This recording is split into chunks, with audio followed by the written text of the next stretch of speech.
Bonjour, bienvenue à l'heure de la bonne nouvelle. On continue notre série Métamorphose et cette semaine, on va parler d'un homme malgré le fait qu'il était religieux, ne sentait pas le besoin, ne se sentait pas concerné avec le message de l'Évangile. Bonjour Martin. Salut François. Le message de l'Évangile dérange beaucoup. On dit que c'est une bonne nouvelle, mais précédée par une très mauvaise nouvelle. L'idée qu'on est pécheur et perdu, séparé de Dieu. Alors, c'est quelque chose qui dérange. Puis les gens, bien, on a tous un système de croyance. Partout dans le monde, on a un système de croyance. Alors, de remettre en doute ce qu'on croit pour accepter un message qui dérange comme ça, c'est pas facile à faire. C'est plus difficile, en effet. Alors moi, là, la question que j'ai posée aux gens cette semaine, c'est « Êtes-vous prêts à remettre en question vos croyances? » Alors, on écoute ça ensemble. Ben ça, je sais pas, parce que ça m'est encore jamais arrivé. Je pense déjà que dans un débat, on doit jamais imposer sa vision des choses. Donc déjà, moi, quand je débat avec quelqu'un, j'essaye pas de le faire changer d'avis, juste d'exposer un point de vue. Après, bon, il faudra des arguments et beaucoup de faits. Faut que ça puisse se vérifier dans tous les cas.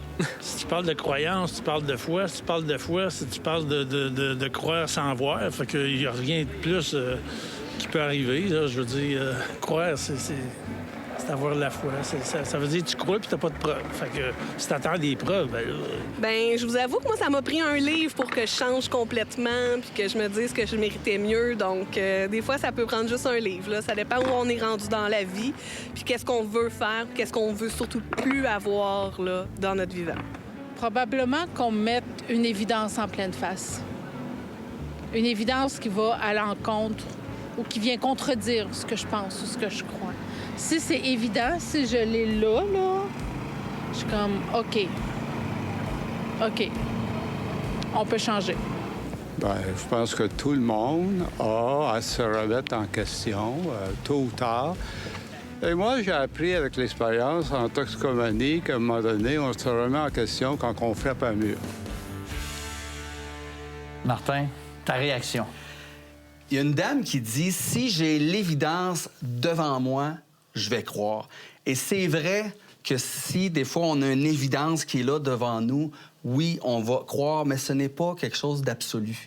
Parce que dans les Écritures, on voit que Jésus fait beaucoup de miracles. Et il y en a des gens qui croient, il y en a qui ne croient pas. Il a même ressuscité Lazare. Ouais. Certains ont cru, ont été fascinés de voir ça. Puis d'autres, quand ils ont vu ça, ils ont voulu tuer Lazare et Jésus. Ils ont décidé à ce moment-là de dire, il faut tuer Jésus. Même le miracle n'a pas fait le travail. Puis il y en a une intervenante qui parle d'un livre. Bien, nous, c'est ça exactement. On a un livre. En fait, c'est pas notre livre, c'est la Bible, la parole de Dieu. Et après la pause, on va voir comment cet homme religieux a frappé un mur avec Samuel Plante.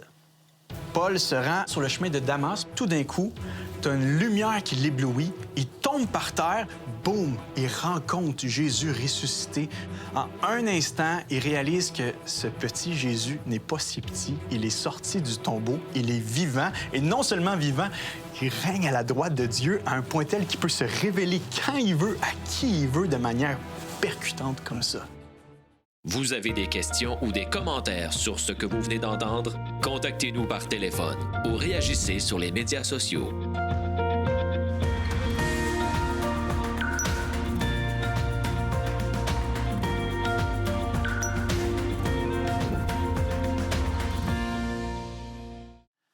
Samuel, bonjour. Salut François. Samuel, on a annoncé que tu nous parlerais d'un homme dont la vie a été profondément transformée, un homme qui a frappé un mur, pourtant un homme religieux qui était convaincu, mais qui avait aucune idée qu'il avait besoin de métamorphose. Son nom est Paul. S'il y a un gars dans le Nouveau Testament qui était convaincu d'avoir les bonnes croyances justes, avérées et vraies, c'est bien lui.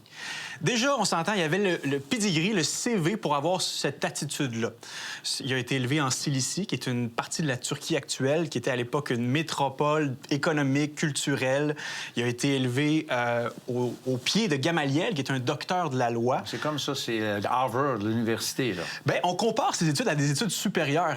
Plus de 6 ans à étudier l'Ancien Testament, la Torah, les commandements, pour, en fait, les appliquer de manière stricte et rigoureuse. Parce que Paul faisait partie d'une secte du judaïsme qu'on appelait les pharisiens. Et eux, il y avait deux critères, deux caractéristiques qui les caractérisaient. D'abord, c'était des nationalistes juifs.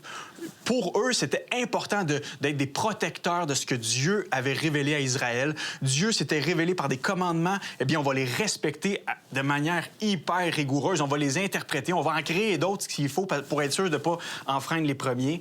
Donc, Paul était vraiment un érudit, on pourrait le comparer peut-être à un professeur d'université aujourd'hui. Et c'était aussi un homme convaincu, un homme zélé. Ouais, il était conséquent, lui. C'était pas juste de la théorie, là. Exactement. Ça passait de la théorie aux actions.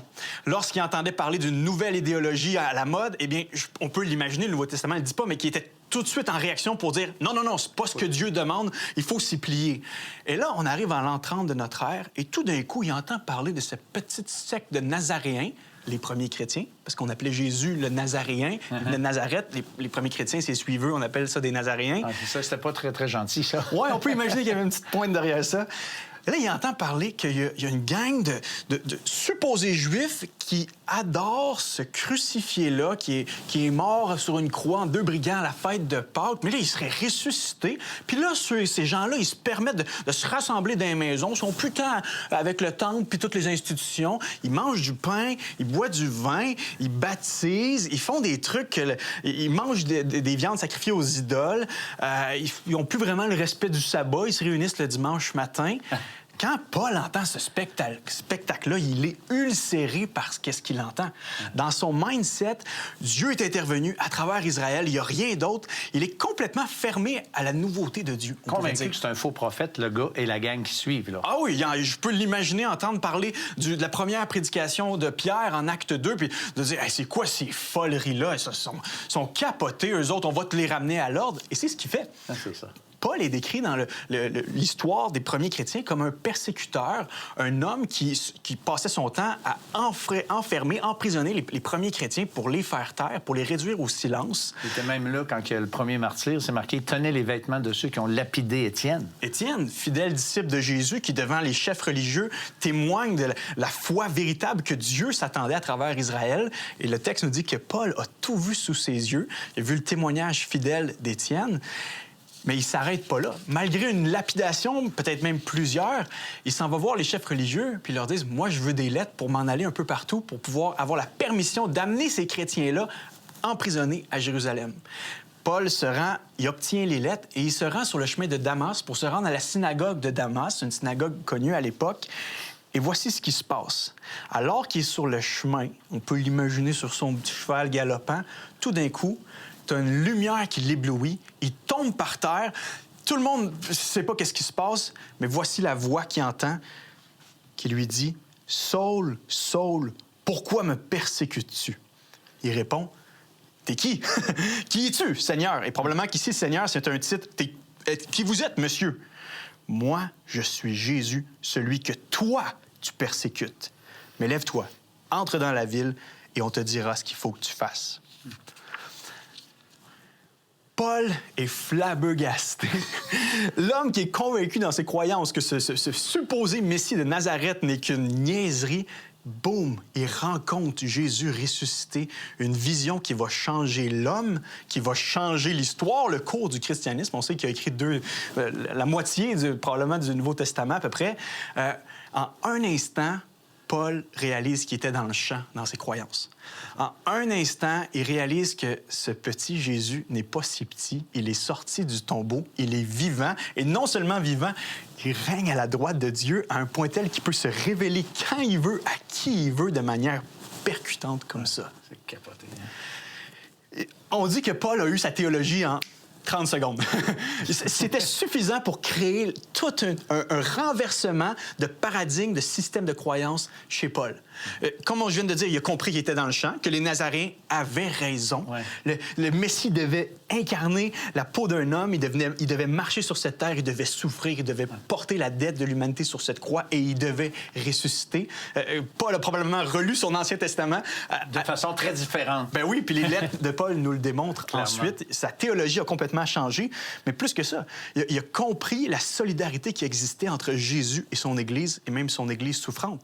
Jésus lui dit, je suis Jésus, celui que tu persécutes. OK, mais là, Jésus était déjà mort et ressuscité. Alors, il n'a pas persécuté directement Jésus. Lui, il a persécuté les chrétiens. Exactement. Paul n'a jamais rencontré Jésus, mais il a persécuté les chrétiens. Et Jésus lui dit à Paul, c'est comme si tu touchais à moi. Tu touches à eux, tu touches à moi. Ouais. Donc, quand on lit les lettres de Paul, on réalise la proximité qu'il y a entre Christ et son peuple, l'époux et l'épouse. Et c'est de là qu'il la tient, sa compréhension. Christ est présent, spirituellement présent dans ce monde à travers son esprit, et il est là avec son Église qui souffre. Ouais. Donc, on peut comprendre que Paul a été révolutionné de cette façon-là lorsqu'il y a eu cette révélation-là. Paul a été révolutionné parce que d'un gars qui dictait qu'est-ce qui allait se passer, qui va chercher des lettres, on le voit un peu zélé, c'est lui le boss de sa vie. Il était dangereux, il était craint carrément, là. Du moment que Jésus se révèle à lui, Jésus lui dit « C'est moi qui va te guider pour la suite ». Et là, je vous invite à aller lire le reste de l'histoire en Acte 9. On voit qu'est-ce qui se passe, puis comment c'est Jésus qui, à partir de maintenant, va enchaîner Paul. Hein? De Paul qui enchaînait les chrétiens, Paul va devenir esclave de Jésus-Christ.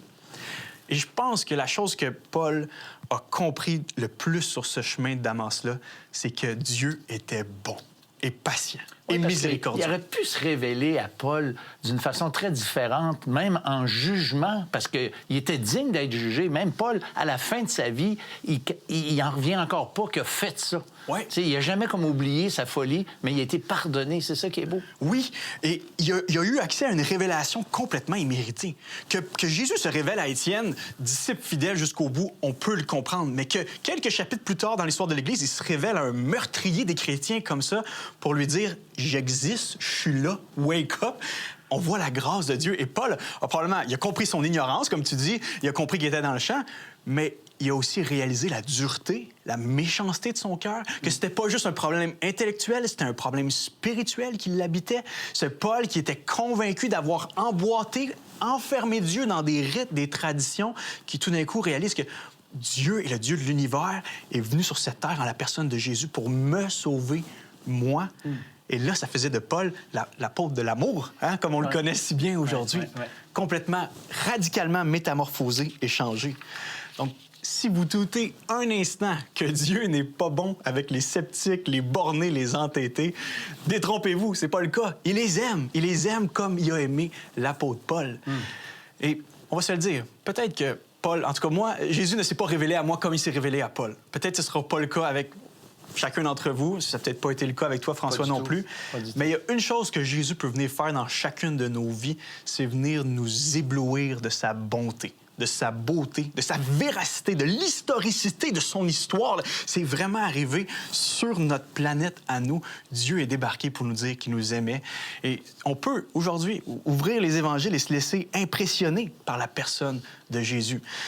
Peut-être que certains vont dire, bien, pourquoi il ne se révèle pas à moi? Il a fait bien des miracles, il a fait bien des choses, on dirait dans la première génération, mais là, après, on entend parler d'un miracle ici et là, puis on a tous des gens, des fois, même nous, on a expérimenté des petites choses qu'on dit, on dirait que c'est pas juste le hasard qui est derrière ça. Et ça, c'est un argument que j'entends assez souvent. La réalité, là, c'est que pour que quelque chose soit vrai, pour que la présence de Jésus dans notre monde soit vraie, elle devait seulement être prouvée à la première génération. Jésus a fait des miracles pour que le message des apôtres soit authentifié. Exactement. Mais même s'il y avait des miracles pour les 15 prochaines générations, bien, tant mieux, ça serait bien. Mais ce qui était important, c'est que les miracles de Jésus, lorsqu'il était sur cette terre, soient authentifiés avec le message. Et à partir de là, le message chrétien s'est rendu jusqu'à nous aujourd'hui. C'était vrai à la base, ça le reste vrai aujourd'hui. Tellement. Merci, Samuel. Écoutez, ceux qui sont là avec nous aujourd'hui, j'aimerais que vous puissiez considérer ce que Paul a vécu. Non, ne vous attendez pas à une révélation éclatante comme la sienne, mais déjà, en lisant les Écritures, vous pouvez saisir le message. Vous allez entendre dans le plus profond de vos cœurs, votre âme, le message de Dieu. Et Saul de Tarse, lorsqu'il a été converti comme ça, c'est marqué, on l'a pris par la main et on le conduisit. Et honnêtement, c'est une transformation totale, puisque lui, qui était l'homme qui défonçait les portes fermées, est devenu tendre, sensible, au point de se laisser conduire par les disciples de Jésus. Et c'est ce que Dieu nous invite à faire, chacun d'entre nous. L'heure de la bonne nouvelle, en collaboration avec le Messager chrétien, vous offre gratuitement le livre de méditation quotidienne La Bonne Semence. Pour en recevoir un exemplaire, écrivez-nous à l'heure de la bonne nouvelle, casier postal 33012, comptoir postal Thibault, Trois-Rivières, Québec, G8T 9T8. Vous pouvez également nous joindre à info@hbn.ca ou par téléphone 1-866-509-1319. Je suis burkinabé d'origine. Je suis originaire du Burkina Faso, un pays de l'Afrique de l'Ouest. Alors, donc, je suis né dans une famille musulmane pratiquante. Mon père, ma mère, tout le monde pratiquait l'islam. Donc, depuis l'âge de 5 ans, moi, j'ai appris à pratiquer l'islam parce que le Coran dit qu'il faut apprendre, même si la connaissance se trouve en Chine, il faut aller chercher pour pouvoir mieux pratiquer l'islam. Donc, mes parents, sur la base de cette parole, m'ont introduit à l'école, ou m'ont inscrit à l'école Madarsa, l'école coranique, pour apprendre à lire et à écrire. Tu as été vraiment comme enseigné d'une façon assez straight. Oui. Est-ce que toi, en tant qu'adulte, tu étais un bon musulman dans ta vie, là? Oui, d'après ma compréhension, sans aucune prétention, je pratiquais l'islam à la mesure de mes capacités et de mes connaissances à l'époque. Et je croyais que j'étais un bon musulman. Okay. Parce que je le faisais bien dans le sens que je respectais les principes de l'islam. Et même, je me souviens que il y a un fils d'imam de notre village qui est venu me trouver à Abidjan quand je priais beaucoup. Il me dit, un jeune qui est dévoué à l'islam de cette façon n'a pas une longue vie. Alors c'était une façon de me décourager parce qu'il trouvait que je priais trop. Et je lui ai dit, mais je préfère mourir, rencontrer Dieu dans ma jeunesse que de le nier et puis mourir, aller le rencontrer et puis étant incrédule. Okay. Puis comment tu es entré en contact avec l'Évangile, avec le christianisme biblique, on pourrait dire? Exact. Pour la première fois que moi j'ai entendu parler de l'Évangile, c'est dans mon village, à Tougan. Okay. Il y a des chrétiens évangéliques de l'église Alliance CMA. Ils avaient l'habitude de projeter des films de Jésus pendant la période de la Pâque. Et j'étais très jeune, je me souviens bien encore, quand j'ai vu le film Jésus, la partie de la résurrection de Jésus dans le film, François, vraiment m'a saisi. J'ai été terrorisé par ça, j'ai eu très peur, parce que moi j'avais la peur de la mort, j'avais peur de mourir, et c'était pour moi, pour la première fois, de voir quelqu'un qui est mort, mais qui sort de la tombe. Mais tu ne savais pas, ça, mettons, que selon le christianisme, le Christ a été ressuscité? Mais je n'avais aucun contact avec les chrétiens à l'époque. Okay. J'ai marché avec des enfants des chrétiens, mais je n'avais pas une connaissance biblique. Okay. On regardait les chrétiens comme tout le monde dehors, ils vont à l'église, c'est tout. Ils sont catholiques ou bien ils sont chrétiens évangéliques, ils sont ceci. Ben nous, on le disait les protestants évangéliques ou bien les Américains, puisque c'était eux qui avaient amené le protestantisme dans notre région. Mais je n'avais aucune connaissance de la Bible, sincèrement. Il y a la résurrection là, qui t'a plongé. Oui. Et puis après ça, il s'est passé quoi? Alors, plusieurs années, je pourrais dire 20 ans plus tard, je me ramasse en Côte d'Ivoire chez mon oncle, où j'étais allé apprendre un métier. Et puis pendant mon séjour en Côte d'Ivoire, je me suis ramassé dans un dépôt de pain où je vendais le pain pour mon oncle. Okay. Et puis, j'avais beaucoup de questions qui me revenaient, comme bâtir un foyer heureux, comment je peux être certain, si je mourais aujourd'hui, je vais être sauvé, la certitude, avoir la certitude de mon salut. Okay, tu savais pas où tu allais aller, toi. En tant que musulman, il n'y avait aucune certitude, aucune assurance. Pas en tout. Pas en tout. Parce que le Coran même nous dit, prie, peut-être Dieu aura pitié de toi. Crois au prophète Mohammed, peut-être Dieu aura pitié de toi. Peut-être. C'est peut-être. Il n'y a pas la certitude dans le Coran. Et ça me préoccupait moi et ça me faisait beaucoup peur. Donc là, je rencontre un chrétien et là, il me dit, je t'invite à notre invitation pour aller écouter la parole de Dieu. Je dis, OK, je viens, vas-y. Et je m'assois, je prépare 25 questions, puis je m'en vais. Puis je vais lui prouver qu'ils sont niaiseux, ces gens-là. Parce que pour moi, c'était ça mon intention, de les prouver qu'ils sont niaiseux. Alors donc, je m'en vais avec mes 25 questions sous le bras, et puis je suis bien assis, bien accueilli par eux. Et on a eu une bonne discussion, et puis je lui ai demandé, j'ai dit, vous dites que Jésus est Dieu, oui. Dieu est Dieu, oui. Marie est Dieu. Il dit non, on n'a jamais dit Marie est Dieu, le Saint-Esprit est Dieu. OK, vous adorez 3 dieux, vous les chrétiens. Il dit, on adore un Dieu qui s'est manifesté de 3 manières distinctes. Je dis, OK, quand Jésus est mort sur la croix, là, Dieu est mort. Qui gouvernait le monde en ce moment? Pour moi, c'était une question, une colle. Alors, il me regarde, il sourit, puis il me dit, écoute, Adamas, t'inquiète pas pour ça. Quand La deuxième personne de la Trinité est morte sur la croix. Les deux autres personnes de la Trinité ont gouverné le monde. T'inquiète pas pour ça. Et ça, j'ai trouvé qu'il a répondu ça avec une facilité parce que moi, je voulais lui coller une colle pour... Tu pensais que tu allais l'embêter. Exact. Mais ça ne s'est pas donné comme ça. Bon, tout ce cheminement, j'allais dire, intellectuel, tes questionnements, c'est bien beau. Oui. Mais à un moment donné, il s'est passé quelque chose. Comme on dit, nous, tu t'es converti au Christ. Il s'est passé quelque chose. Peux-tu me raconter, là, qu'est-ce qui s'est passé? Quand je lisais le texte et la prière de Notre Père qui est aux cieux, moi, là, j'étais seul dans mon dépôt de pain. C'était une prière que je n'avais jamais entendue au départ. Quand je lisais ça, là, François, je l'ai lu 3 fois. J'avais la chair de poule de la plante, puis on dirait, je te dis là, j'avais l'impression que quelqu'un faisait asseoir un trône dans mon cœur. Que ton règne vienne, que ta volonté soit faite sur la terre comme dans les... Ça, je sentais ça. Et ça, je te le dis aujourd'hui, là, je n'avais jamais parlé ça à quelqu'un avant. Ah ouais? Oui. C'est un cue, là? Vraiment. Ça, là, c'est vraiment quelque chose que je te dis. Je n'avais jamais parlé ça à quelqu'un avant, à part mon épouse qui savait ça. Et ça m'a beaucoup marqué. C'est à partir de ça que je suis allé rencontrer les chrétiens. Et puis, j'ai discuté avec eux. Et les passages bibliques qui m'ont beaucoup marqué, en dehors de ce texte, il y a Matthieu 11, 28 qui dit « Venez à moi, vous tous qui êtes fatigués et chargés, je vous donnerai du repos. » Et ce texte-là m'a marqué parce que moi, j'avais un fardeau, le fardeau du péché. Tu avais un fardeau de péché. Oui. Tu étais un musulman pratiquant, fidèle. Tu ne vivais pas dans l'immoralité. Non. Mais tu avais un fardeau, tu as une culpabilité qui te pesait dessus. C'est ça que tu me dis, là? Oui, parce que j'étais conscient que le musulman que j'étais, que je n'étais pas parfait. Et que malgré mon dévouement pour l'islam, je pouvais pécher. Et moi, j'avais peur de l'enfer, j'avais peur de la mort. Et l'islam ne me donnait pas une solution vraiment à ce problème-là. C'est en lisant la Bible que j'ai vu cette invitation de Jésus qui invite le croyant ou la personne qui croit en lui de déposer son fardeau à ses pieds. Et cette invitation m'a vraiment touché. Qu'est-ce que tu as fait? J'ai continué de faire mon cheminement et de rechercher. Plus tard, quand je tombe sur le passage de Jean 5, 24, en vérité, je vous le dis, celui qui écoute mes paroles et qui croit à celui qui m'a envoyé à la vie éternelle ne vient point en jugement, mais il est passé de la mort à la vie. Ça répond à un de mes besoins.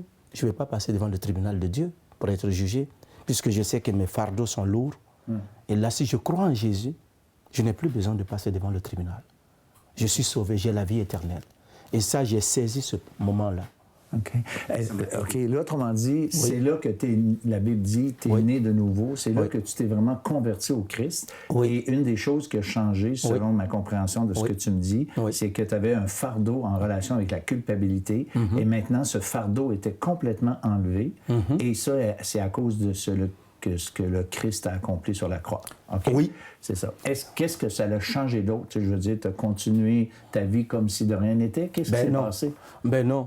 Et quand j'ai reçu Christ dans ma vie et que j'ai donné, que je me suis reconnu pécheur, que j'ai demandé après pardon à Dieu, parce que j'ai rencontré le Messie, on a discuté, puis on a prié, j'ai demandé pardon à Dieu et Dieu m'a pardonné et j'ai commencé à vivre ma nouvelle vie en Jésus-Christ. Et cela m'a donné une assurance. Et je peux te dire que une des premières des choses qui a changé radicalement, que moi-même j'ai vu, que j'ai senti, c'est le fait que j'avais la paix dans mon cœur. Cette paix qui n'est pas liée à quelque chose d'autre que je sentais que Dieu m'a vraiment pardonné, que je n'ai plus cette culpabilité de fardeau que j'avais au départ sur moi. Ou gagner le fardeau de gagner l'approbation de Dieu. Tu savais que tu l'avais. Je l'avais. Je n'ai plus besoin de me battre pour gagner l'approbation de Dieu. Je n'ai plus besoin de convaincre Dieu, mais je n'ai qu'à simplement me reposer sur le service, l'œuvre que Christ a fait à la croix pour moi.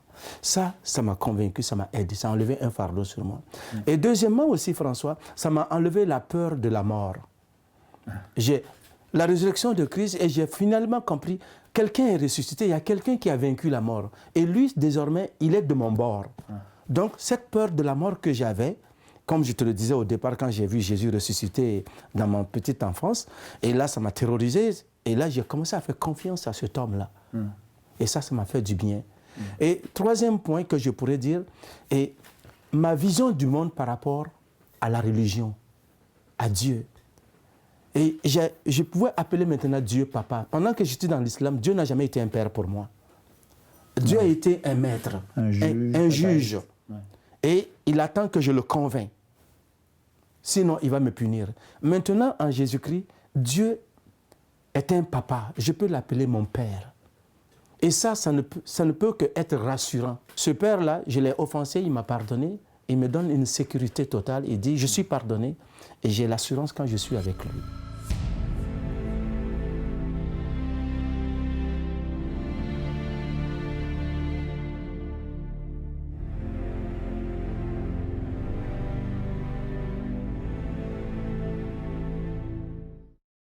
Vous avez des questions ou des commentaires sur ce que vous venez d'entendre? Contactez-nous par téléphone ou réagissez sur les médias sociaux.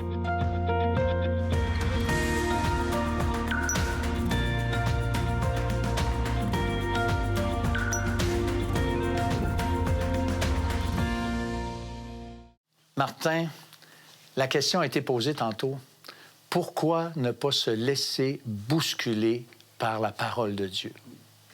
C'est la parole de Dieu. C'est la parole de Dieu? La parole de Dieu, elle parle quand on la lit. Puis moi, j'invite les gens à lire la parole de Dieu.